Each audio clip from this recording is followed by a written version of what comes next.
Welcome back to another episode of Open World Chat. I am Jim Dandino. We are joined, as always, by our illustrious and longtime host, John Odom. And we are joined today by George Marston of GamesRadar. George was GamesRadar's reporter on the NFT beat, covering all of the moves of the comic industry with regard to this new technology. And George's reporting was some of the best journalism on the subject that I saw out of any outlet anywhere. Well, thank you very much for saying that. You're very welcome. It was really, really outstanding work. So when it sets the bar pretty high for you. Try to live up to that now. I have the utmost faith in you, especially coming off of my own personal reporting on Den of Geek, which was mostly just snarky bullshit. So, well, I've got plenty of that to go around. So, you know, anytime, any snark you want to leave in here, you feel free. So, anyway, welcome to the show. Welcome to the show, George. Thank you so much for having me. Thank you. It's good to be here. So let's jump right into it. What the hell is an NFT? Yeah. Well, and while you're at it, you can tell us what fungible means, because that baffles me too. Anyway. God, I wish I knew. An NFT is basically what it really is a certificate, a digital certificate of ownership that proves, based on certain criteria, at what point whatever it is that's tied to that NFT is owned by a certain person at a certain time. So an NFT could really be anything. It could be, the most common thing that we think of for it right now is art. We think of it in terms of visual art. Like there's a lot of digital art that gets turned into NFTs, digital statues and sculptures, that kind of thing. But there are NFT blockchains for literally anything. I saw one the other day that was an advertisement for NFTs attached to tungsten cubes. Yeah. Like 1 foot tungsten cubes that you can visit, and technically you own it. Visit. Yeah, it's ridiculous. So technically what an NFT is it is a certificate of ownership that is verified by a blockchain, which means that it's been computed into I'm trying to think of the simplest way to explain this. Okay. It's a receipt. Yes, that's exactly what it is. It's a digital receipt stored in Excel, right? I thought we were going to explain blockchain here. Yeah, more or less. I mean, blockchain basically. So what blockchain is it is a computing process that verifies the ownership of things based on multiple computers interacting with each other to verify the authenticity of a claim of ownership. And so that's where the issue of energy consumption comes in with an NFT, because essentially what the blockchain does is it links multiple computers together. They all communicate and process a bunch of algorithms and assign a token to whatever object is being minted as an NFT, or in the case of, mining cryptocurrency, they attach that serial number or certificate or receipt to a coin. And then the ownership of that coin is recorded in a log. And so essentially, as Jim said, NFT is a receipt. And theoretically, the idea is it's a receipt that can't be lost or can't be devalued. It can't theoretically be stolen or reproduced. But as we've learned from the current trend of NFT and its pitfalls, those ideals don't always really work out. They're not as secure as they seem. I think the biggest trouble with blockchain is that, as we're experiencing right now, it's kind of hard to explain exactly what it is in a simple layman's terms. I think essentially, like, the TLDR is that it is a system by which people keep records of their ownership of things that's verified by independent sources.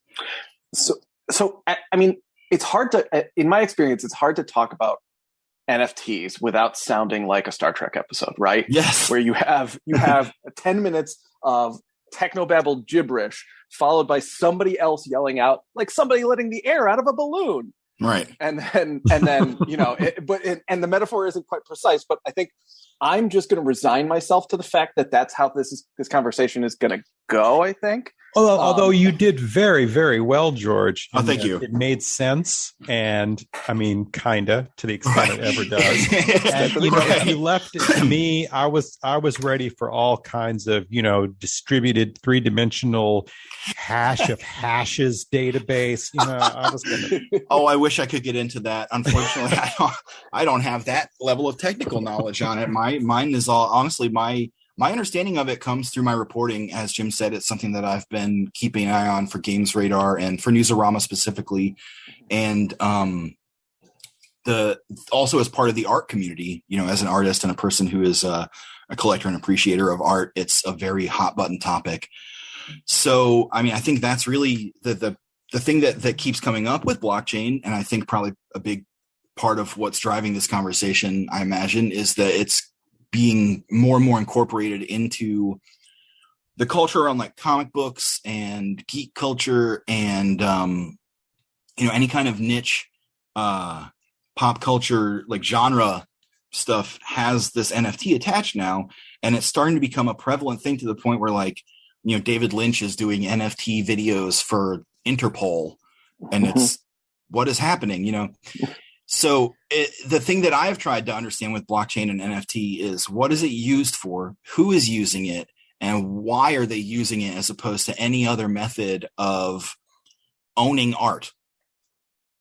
Mm-hmm. Because you can own art, and you've always been able to own art since art has existed and ownership has existed. But NFT has become the sort of, it's starting to be seen as a standard for how you can own art and prove that it is yours. And there's a lot of driving factors behind that. And there's a lot of detriments to using NFT and blockchain to do that. And one of those is definitely going to be the environmental side, but that's a whole big, long conversation that touches on a lot of different issues and a lot of different problems with blockchain specifically, right, that I want to kind of get to in a minute. Sure. But what have you kind of gathered is the driving force behind artists getting into this? Because I do have some sympathy for the comic artists who, at least initially, were drawn to this as a method to make some money. Totally. Well, I think the issue is what it does is it places a value on art that's assigned arbitrarily that isn't really relative to anything to do with the work itself or the artist or even the way the art is perceived by anybody.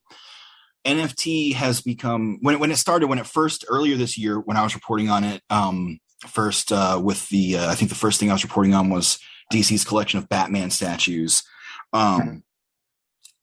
The thing that was really coming up a lot was that it is a way for artists to make money, and it's being presented to artists who are not necessarily earning a living on their craft as a way to potentially do that or to reach out of, struggling as an artist and into actually making some money on your work, which, I mean, that's a desire that every creator wants, especially in an economy where that is how we value ourselves, how we earn our money. So it's definitely I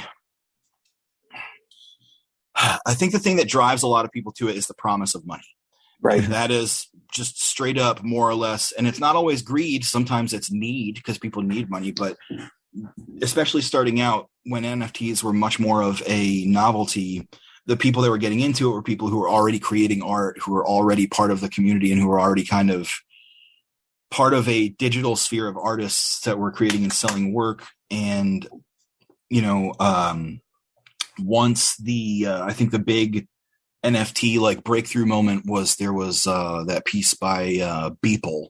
Beeple is the name of the artist, that went for millions of dollars, and people saw that and were like, oh, well, I can get in on that, without realizing that what's actually happening is more or less a pyramid scheme. I mean, it's right. It's an MLM for artists. Like, as sad as that sounds, what NFT offers to artists, and especially in the beginning, is the opportunity to have an audience that wants your art and that is willing to pay money for it without having to search for that or look for it or put in the pay the dues that a lot of artists have to pay to reach that point, like sitting at tables at conventions and going around to portfolio reviews and constantly posting their art and just looking for markets.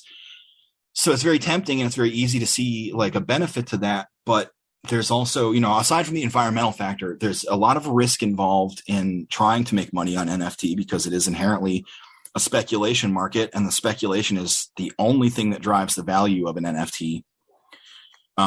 And there are also ramifications for the larger reality of the art market and art community, in the sense that the NFT market mirrors the fine art community as a tool for laundering money.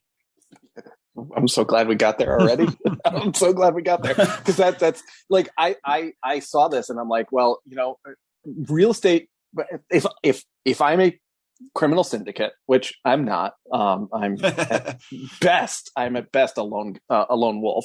But if I was a criminal syndicate, investing my hard-earned stolen money in real estate triggers a lot of scrutiny, right? Investing my hard-earned money in stock triggers a lot of scrutiny from regulators and from authorities. Investing in fine art triggered much less scrutiny. And then investing in fine art using a extremely difficult to trace form of fictitious currency makes it even easier, right? Yes. I mean, am I way off there? No, you're exactly right. God, I've got the philosophical questions ready to go. Let's get into it. Right. I mean, responding to that real quick to what Jim said, I mean, basically, yeah, I mean, that's really what it comes down to, is that transfer of wealth. Money, art as objects of inherent wealth and value, especially in modern terms for the last 150, 200 years, pretty much since the end of the like patronage system that helped a lot of the most well-known fine artists reach their potential. The idea of art has become a way to hoard and store wealth more than and that's not to say that people don't like art or appreciate art, but when you're seeing pieces go for like millions of dollars, or a Banksy goes for millions of dollars and then gets shredded on the spot, right, that's a gimmick. That's a thing so that people will look at it and go, wow, that was about the art, not about the millions of dollars. Right. Except if you're a international criminal syndicate, it is about the millions of dollars, because you just had a way to clean that $2 million. Right. Exactly. The art got shredded. The authorities look at it and say it's about the art, not the right. So John, you said you had some questions. Yeah, John, you go ahead. Yeah. Well, I mean, a few observations more. I'm sort of two minds on this. My jury is out on a lot of this idea, but some of this strikes me as just a different form, maybe on steroids, of what we already do. I mean, when has investing in art not been speculation when you're just talking pure capital? It always has been. Investing, I mean, this thing mainly sits on the Ethereum blockchain, although other it's starting to appear other places. So this thing's on the cusp of really breaking out, I think. It almost makes it more like currency speculation, but even currency speculation is a thing we have. So I'm feeling like this doesn't introduce speculation into art. It just changes the format, changes the setting, and maybe puts it into overdrive. Yes, exactly. That's exactly right. As you just pointed out, it's very true that speculation has driven the value of art. I mean, that's exactly what I was talking about. The idea that there is an art market and that there is value inherent to a piece because of who did it, or because of who has previously owned it, or where it came from, or anything like that, the provenance. There's always speculation inherent in that. And people have always, in terms of the modern fine art market, bought art, both that they enjoy and that they want to invest in because they think it could be able to be resold, or in extreme cases, like Jim and I were just talking about, the idea of laundering money, because it's a lot easier to pass an object of art that costs, quote unquote, costs millions of dollars between two people as a transaction than to pass those millions of dollars between people without speculation or without scrutiny, I mean. So what NFT does that ramps it into overdrive, just like you said, is that it removes even the need to have a physical object of art for that process.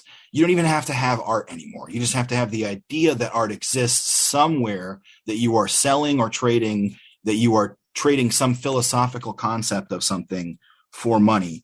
And that's not necessarily new. We've had conceptual economy for a long time, but the difference is that in terms of the value of art, traditionally there's been a physical object attached to it that is a method of storing and transferring the inherent value that's been placed on that piece by a speculation market. Mm-hmm. So NFT makes it so that you don't even have to have a physical auction house to have that money exchange hands. Are we inherently here getting the holy grail of a lot of philosophers, economists, going back to Marx here, right? Are we actually redefining capital here? I mean, I hope not, and also hope so. Right. I mean, I'm going to be honest. I am an anti-capitalist through and through. So that's a little bit of what's driving some of my opinion on this. But, analyzing it from the perspective of someone who lives in the real world and the economy in which we actually live, I think the thing that the ideal of cryptocurrency as a way to redefine capital and redefine the idea of what that means is philosophically interesting. But I think when you look at it from a standpoint of the actual mechanical applications of it, the environmental costs of Bitcoin and NFT and blockchain technology are totally outsized compared to almost any other method of wealth transfer or even just wealth demarcation. And on top of that, they're useless. Can you buy anything with Bitcoin? The only thing you can buy with Bitcoin is Bitcoin. Right. You can buy drugs, and I mean that's great and all, but that's not. I mean, they're not good drugs. They're internet drugs, right? I don't even know. I'm not buying any Bitcoin drugs is the thing. So but it's not the idea of Bitcoin as currency is, I think we're really long way from that actually being a thing, because you see people online all the time, and I have this experience talking to people who deal with NFT a lot, where they say, well, I made a lot of money on NFT. And I say, okay, show me your bank statement. Yeah. Show me that money coming into your account as money, not as a transfer of Bitcoin between two Bitcoins that don't actually have any value outside of the theoretical concept that they exist. Oh, sure. Yeah. It's like a shadow little economy there, that now the shadow of art, the specter of art, not even the art, is becoming currency in this strange universe too. It's and just to kind of jump in right on that point is George, how much of the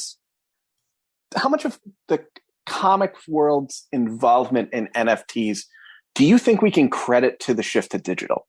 Because back in my day, if I'm going to be a grumpy old man about it for a second, they used to have to draw on, Bristol board. They would put the pages on Bristol board. They would do the sketch in front of you at the con.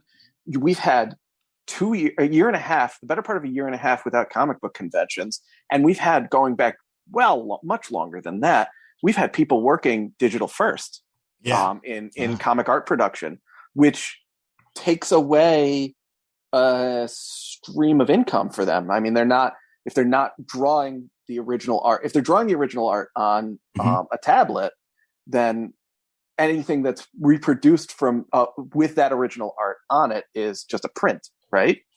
Right. I think you're asking some interesting questions here, and the answer is kind of I think it's going to be a little surprising to you, at least in terms of my understanding of it and my observation of it, because it's different on both sides. On the creative side, I think the idea of digital is definitely driving NFT and the NFT market for a lot of creators, because if you look at, just for starters, it's a lot easier to create digital art. There's no requirement of materials. There's no requirement of, I'm a digital artist myself, and having transferred to that, I can tell you that I use a lot less paper and ink and pencils and even just straight up man hours creating art to do that. So there's a little bit of an efficiency increase there that lets people turn out pieces faster. So that's why on some level you see lower end artists. I mean, I guess I don't want to say that. I want to say there is a trend among NFTs to see art that is seen as tacky or just kind of ugly or trashy, like the, burnt out JPEGs and stuff. And right. Those are definitely created, mass produced digitally in order to turn out as many NFTs and create as many potential revenue streams as possible. For comic artists, I think there is a challenge among people who want to make money on original art because, like you pointed out, people aren't selling original pages as much anymore, and digital printouts are, anybody can have them. It's really not like the actual quote unquote art.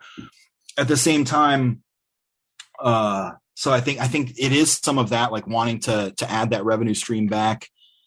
I think a lot of those artists that are really working at the highest end, that have the highest demand for what their pages and stuff would be, aren't really hurting for money because they're also able to do more private commissions or just more actual published work in general by working digitally. That's not to say that all comic artists, especially digital artists, are well paid. Everyone in the industry could use a lot better compensation for their creative talents. Absolutely. But I think on the buyer side, that's what's really driving it in a lot of ways, because it's buyers. The irony of people who are heavily invested in NFT and buying NFT and wanting comic related NFT that I have observed is that there are a lot of the same people who despise digital comics. They don't want any digital comics. They want to buy physical paper comics and have them in their hands. They want to own them. And the reason why comes down again to speculation. Yeah. I can tell we're all of an age where we experienced, at least on some level, the 90s speculation boom of comics. Like, I would be surprised if at least one of the three of us wasn't lined up at a comic store to buy, multiple copies of The Death of Superman or something like that. That was the very one I was thinking. Everybody was going to go to college on the back of that one. Yeah. Everybody's got millions of dollars worth of long boxes of The Death of Superman now. And so, there's a part of comic book culture that's inherently tied to that, and that's inherently tied to the idea of buying, slabbing, and reselling valuable comics. And the people who are deeply into that are also the people to whom NFT is really appealing, which is really interesting to me because, I like digital comics. If you guys are anything like me and you've been collecting a long time, at one point I had dozens of long boxes that I had to just pare down. And it's really nice to have not just the smaller physical footprint, but the environmental impact and still get to read the comics. I understand there's a much bigger conversation around digital comics and comic shops and, the comic book selling market. But a lot of what's driving all of that comes down to the speculation. It's the variant covers and the, harder to find comics that people want to buy, own, and resell. And the people who are doing that are also really into NFT. And so I think, especially as we've gone on, you've probably noticed that less and less comic artists are doing NFT stuff because partially it's just not that popular. And also it's not as lucrative as you might think for some of the higher end artists because they have a harder bridge to, they have a harder time. They're not going to be turning out as many NFT pieces. They're not going to be finding the same speculative audience. It's a really interesting dynamic between comic artists and the growing population of digital NFT artists. So what's the appeal for, a company to get into this? What's the appeal for DC? Money. People, when they buy the DC statues, DC makes plenty of money. That's the thing about digital products like that is that they're essentially, for the most part, all profit. Mm-hmm. And that's not necessarily true. I'm kind of oversimplifying in the sense that there are costs to hosting servers and having, digital platforms and that sort of thing. But in terms of the actual product itself, the end product of, say, a digital Batman statue, you're not providing anything physical to a customer. There's no physical cost of manufacture. There's no physical shipping cost. There's no cost of warehousing or selling it anywhere. And so ultimately it's just a profit driver. It's just something that they can say, people will buy this and it costs us very little, especially because I believe most of Warner Brothers, especially, their NFTs there's two kinds of NFT blockchains. There's proof of work and proof of stake, and those constitute different things. Proof of work is the more environmentally heavy process because it requires the proof that all the computers have been linked and the algorithms have been processed, and that is what creates the proof that the NFT or the digital token is what it says it is. Then proof of stake, which is what I believe Warner Brothers uses, is this idea. It still uses environmental costs because it's still have to create the digital token, but it requires a much smaller network because they're essentially saying, we're Warner Brothers and we're not going to lie to you. You can trust us that this NFT is worth something. which undermines the entire concept of cryptocurrency, because the cryptocurrency's value is supposed to exist separate and apart of any trust or verification issues or any trust issues. It's supposed to be verifiable. Therefore, you don't need to worry about trusting something, right? Right. I mean, I think that's why proof of stake is a much smaller, it's not used nearly as widely as proof of work. And I think there's another term that's similar to proof of work, but it's slightly different. And I can't call it to mind right now. But proof of stake is much less common because of that, because you have to have trust. And like the small NFT minters that are coming up all the time and disappearing they don't have any way to prove that. They don't have shareholders. They don't have, a global presence. So it's theoretically the idea of like Warner Brothers using something like proof of stake is to say like, well, now you have a stake in Warner Brothers because you've invested in us somehow. And that's kind of ridiculous. That's interesting. Okay. So that my understanding of the difference too is proof of work. When they want to make a change to the ledger, they basically they set off a chain reaction where a bunch of computers play a race to complete busy work, and whichever computer finishes it first is the one that gets the opportunity to change the ledger.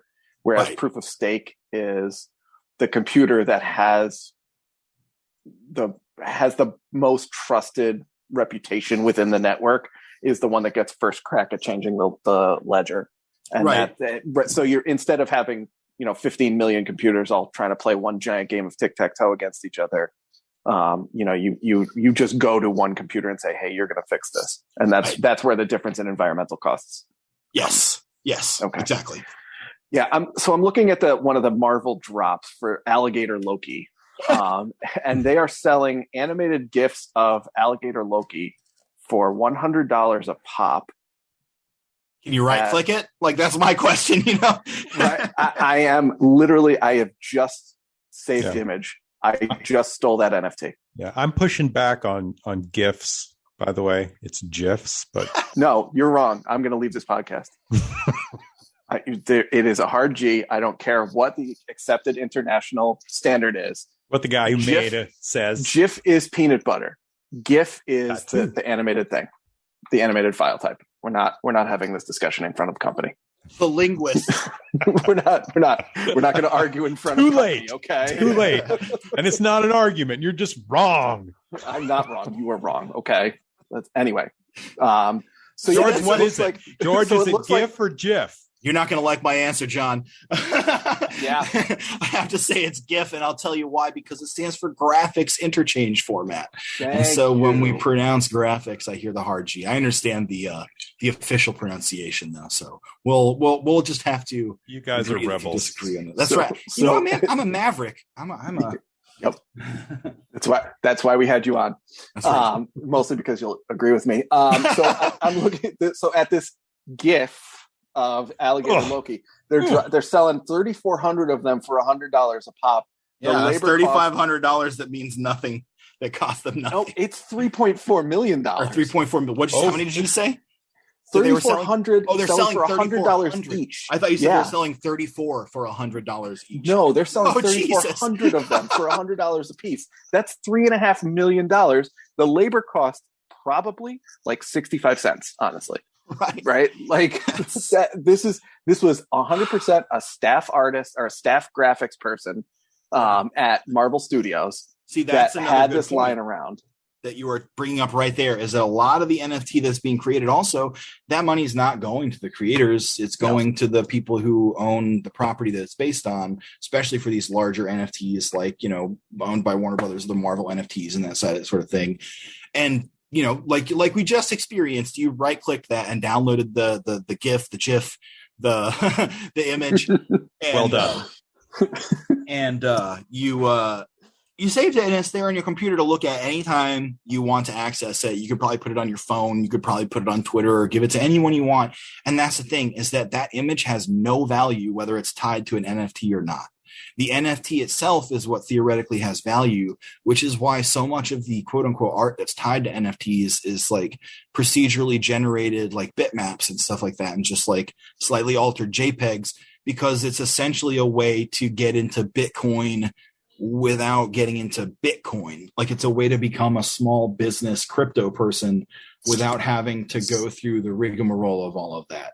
And that's kind of also where the pyramid scheme thing comes in, because essentially what happens is you have these small NFT companies that come up, or they offer, you a market, and they offer you a chance to sell your art, and you may or may not sell anything, but you're going to have to pay to have it added to their blockchain. So a lot of places charge to turn art into NFTs, and then, you can theoretically make your money on selling the art, make more money on selling the art. But how many artists are minting NFTs that don't sell? How many artists are minting dozens and dozens of NFTs on the promise of a market that they're waiting for? Meanwhile, what's actually happening is that they're just funneling money to the people who are going to then turn over the certificates. So I think now we have to address the giant elephant-shaped cloud of smog in the room, the environmental impact of NFTs, and the environmental impact is tied up in the environmental impact of crypto in general, right, George? Yeah, definitely. I mean, NFT is a different type of cryptocurrency, more or less. It's the idea of a token rather than a piece of currency. So it's almost like creating an NFT, creating a crypto barter system in a way. But it's more or less, yes. I mean, it's definitely just a different type of cryptocurrency speculation at the end of the day. And that's why the images tied to the NFTs don't actually make much difference, why you can just take them, Yep. So, the environmental impact in the cryptocurrency comes from the work being done by these computers, right? It's not the environmental costs are generated by the energy usage of these massive banks of computers that are being used, especially in proof of work, to do the calculations and the busy work required to change the ledger. And in places where that power is particularly dirty, that's really, really bad for the environment. Am I way off base, or am I? No, I think you're definitely on the mark with that. Okay. So broadly speaking, there is some kind of debate as to the merits of NFTs as a concept, but the execution is really where the rubber meets the road and catches fire in this case. And emits large clouds of smoke into the atmosphere. These blockchains are using enormous amounts of dirty power for calculations that are not really necessary to perform redundant processes that could be done just about any other way, right? Yeah, I mean, what it really comes down to, like you said, is that what's different about NFT versus, any other form of art speculation, like John was bringing up earlier, the idea of art speculation isn't new, and NFT does add a different layer to that, and we can kind of philosophically talk about the ramification for artists and for the art community. But ultimately, you're very right that the real issue and the biggest problem with it is the environmental cost, and the environmental cost is avoidable because nothing that's being created with NFT and none of the ways it's being used are sufficient to supplant or necessary to supplant the ways we already have of buying and selling art or creating art or even verifying its ownership. So ultimately what it is this environmental process that is, like you said, dirty and intensive and ultimately kind of superfluous. And the part that really stings when people start getting into NFT and stuff is that environmental cost. Like, yeah, I think they're tacky and I think they're goofy and I'm not that into the idea because I don't care about speculating on it. But the idea that like someone like David Lynch would like make NFT movies or something would not offend me as much if there were not the environmental impact tied to that is necessarily much larger and different than almost any other form of delivering that media. Well, yeah. And, the folks who would argue would say, well, this is a very, very small piece of it, but the cork's off the bottle now. So it's the sky's the limit, especially if this becomes some sort of model for, other IP or all kinds of things. So, George, what's the difference between proof of work and proof of stake in terms of environmental impact? I'm going to be honest. I don't actually have a super nuanced understanding of being able to tell you the measurements and stuff like that. There are definitely articles that are going to be a lot more scientifically minded on that, because the truth is I don't actually know the specifics, because it's kind of hard to pin down unless you actually have the understanding to interpret the charts and the data as it's presented in a raw way. I've actually researched that. When I was researching the difference between proof of stake and proof of work, I was trying to find out what is the difference and how significant is the difference in proof of stake versus proof of work. And something I've discovered is that the people who are doing proof of stake don't want you to know what the difference is. So they present the data and there's charts and there's graphs.